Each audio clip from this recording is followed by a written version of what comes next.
Hello, Meinl world. This is Andy Prado Jr. to you. I'm excited to let y'all know what I'm playing today for these videos that we created today.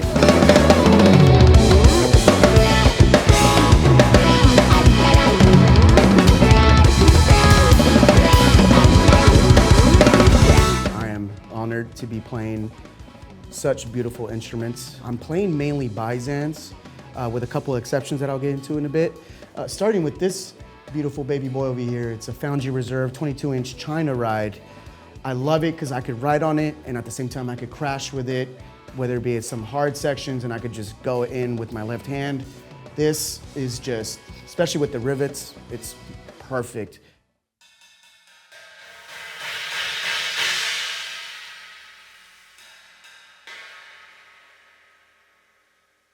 I have these two guys over here, both vintage crashes.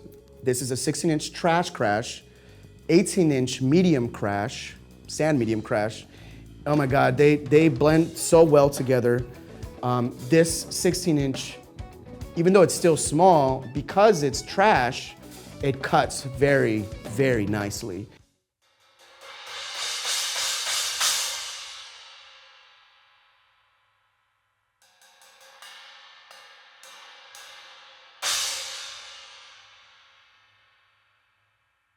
And this sand medium crash, oh my God.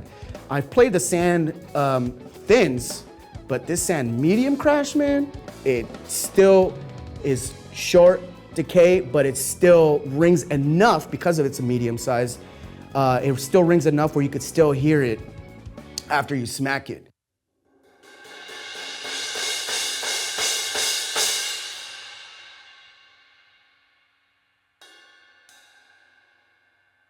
I'm playing Artist Concept Model Temporal Stack 2. I call them the little Matt Garskis, right?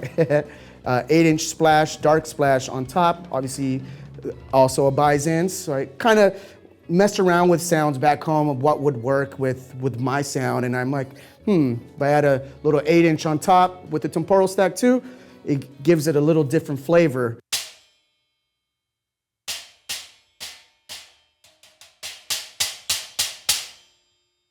Over here, I am insanely in love with these hi-hats. They're 15-inch, pure alloy, extra hammered hi-hats. There's not enough beautiful words in the dictionary to describe these hi-hats because they're very articulate, but very dark as well. So, especially if I'm like doing like a chick sound, perfect. And I love these.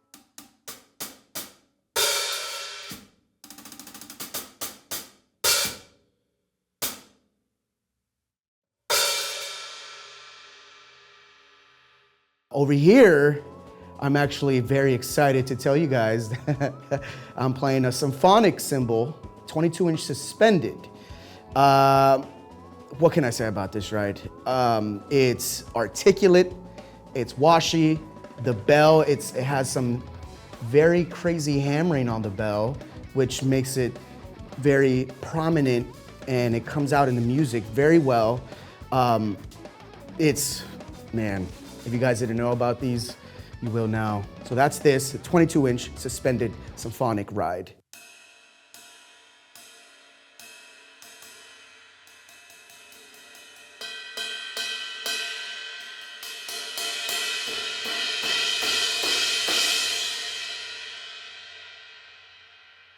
Like I said, everything's Byzance, right? If I tell you otherwise. This is a 17-inch dark crash.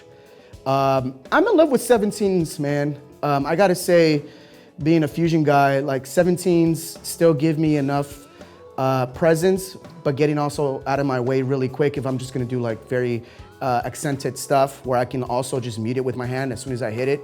So this 17-inch is also my first time playing this dark crash. And I like it, I like the weight, and I like how it feels to the stick. It doesn't feel like I'm hitting metal. It still feels like I'm hitting butter.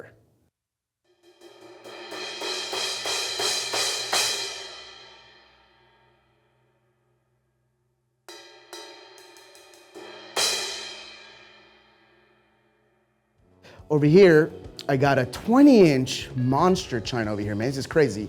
It's a dual trash China, It's a monster, man. Oh my God. I stacked it with a 14-inch multi trash, actually. I decided to stack it because I like to have something that cuts, but is also dry at the same time, but brilliant. And this is the perfect world for both of those.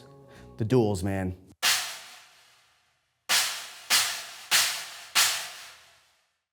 Over here, I have a 19-inch Foundry Reserve crash that is, again, I'm gonna say the word butter, and it actually has the same hammering as the Symphonic over here, which is why it really rings beautifully.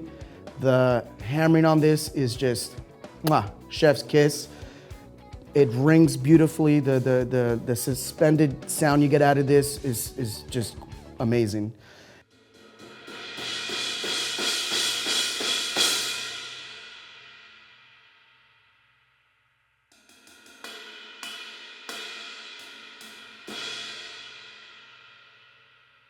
Lastly but not least, we have this little remote hi-hat stacky thing that I came up with in my head before coming, and I already knew how it was gonna sound because I've actually loved the Generation X 12-14-inch X-treme Stack since 2006. Thomas Lang played some of these bad boys, and I've loved it ever since, man. And I'm like, what if I put a little Trash Splash Vintage 10-inch on top of that bad boy?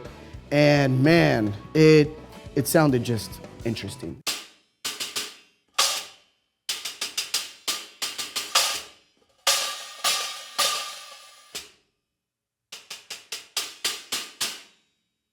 I have a Meinl Drum Honey Slab on my 16-inch floor tom that is really killing, man, because it's muting the overtone. And this thing's big, man. Actually, I should show you guys. Look at this little jello thing.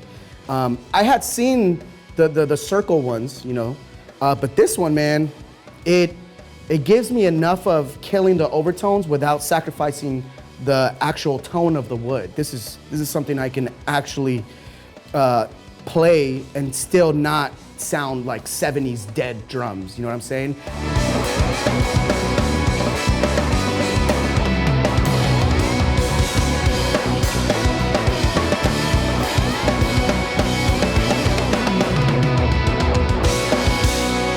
And that's pretty much it. I'm glad to be playing Meinl.